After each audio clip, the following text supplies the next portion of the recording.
समांतर ब्रह्मांड आप सभी ने सुना होगा और इसके बारे में जानने की उत्सुकता भी मन में आई होगी और सोचा होगा कि काश में भी समांतर ब्रह्मांड हमारी जैसी दूसरी अर्थ पर जा पाता। और साथ ही मन में विचार आते हैं कि काश हम टाइम ट्रैवल कर पाते। तो ऐसी बातों को मन में सोचने से ही मन रोमांचित हो जाता है। अगर मैं ये बोलूँ कि आप सब कभी न कभी समांतर ब्रह्मांड में जा चुके हैं तो आप चौंक जाएंगे, लेकिन ये सच है। जी हाँ, जानने के लिए बिना स्किप किए पूरा वीडियो देखें।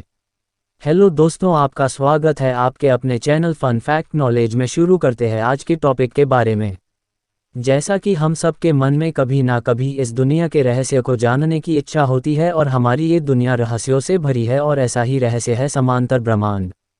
हम सभी जब सोते हैं तो हमको सपने आते हैं और ऐसा लगता है जैसे हम उन जगहों पर हैं जिनको हमने कभी देखा भी नहीं। कभी कभी तो ये सपने इतने सच लगते हैं कि जैसे हम सोते हुए सपने और हकीकत में अंतर नहीं कर पाते हैं। ऐसा होता है हमारे मस्तिष्क के कारण। ये मस्तिष्क जब हम सोते हैं तो आधा हिस्सा रेस्ट में चला जाता है और हमारी शरीर की एनर्जी सोर्स से हमारे जैसी किसी समांतर ब्रह्मांड में रहने वाले हमारे ही प्रतिबिंब के साथ कनेक्ट हो जाता है, जिससे वहाँ होने वाली कुछ घटना हमको सपने की तरह दिखाई देते हैं। थोड़ा डिटेल में समझते हैं। हमको सपने जो भी आते हैं उनमें से कुछ सपने वो होते हैं जिनके बारे में हमारे मन विचार चल रहा होता है, लेकिन कुछ सपने ऐसे होते हैं कि जिनकी हम कल्पना भी नहीं करते हैं। हो सकता है हम जिस अर्थ पर रहते हैं उस जैसी और अर्थ भी इस यूनिवर्स में हो और हमारा वहाँ फिजिकली जाना संभव न हो। हम बात कर रहे हैं समांतर ब्रह्मांड की, एक हमारे जैसी ही दुनिया। अगर मैं बोलूँ, हमारा मस्तिष्क मोबाइल में लगने वाले सिम कार्ड की तरह कार्य करता है। जैसे हमारे मोबाइल एक दूसरे से एक नेटवर्क के जरिए जोड़ते हैं, वैसे ही हमारी अर्थ ऐसी ही अनेकों अर्थ से जुड़ी हुई है और हमारा ब्रेन दूसरी अर्थ मतलब समांतर यूनिवर्स की अर्थ पार रहने वाले लोगों के ब्रेन से जुड़ा होगा, जिसके चलते हमको कभी कभी अजीब और नए स्थान पर होने का अनुभव होता है। और ये सब तब होता है जब हम सो रहे होते हैं, क्योंकि जब हम जागे होते हैं तो हमारा ब्रेन लगातार काम करता है, लेकिन जब हम सोते हैं तो हमारे ब्रेन का आधा हिस्सा भी रेस्ट करता है। और यही वो समय होता है जब हमारा ब्रेन समांतर ब्रह्मांड में रहने वाले हम जैसे लोगों के ब्रेन से कनेक्ट होकर हमको सपने के रूप में वहाँ हो रही घटनाओं को दिखाता है। तो इस तरीके से हम समझ सकते हैं कि हम भी समांतर ब्रह्मांड में जा चुके हैं। और अब जब भी सपने देखें तो उनका विश्लेषण करें और आपका कौन सा सपना ऐसा है जिसे देख आप खुश हुए, हमारे कमेंट बॉक्स में आकर लिखें। अगर वीडियो अच्छा लगा तो लाइक करें और अगर अब तक आपने हमारे चैनल को सब्सक्राइब नहीं किया तो सब्सक्राइब करें। आपका दिन शुभ हो। धन्यवाद।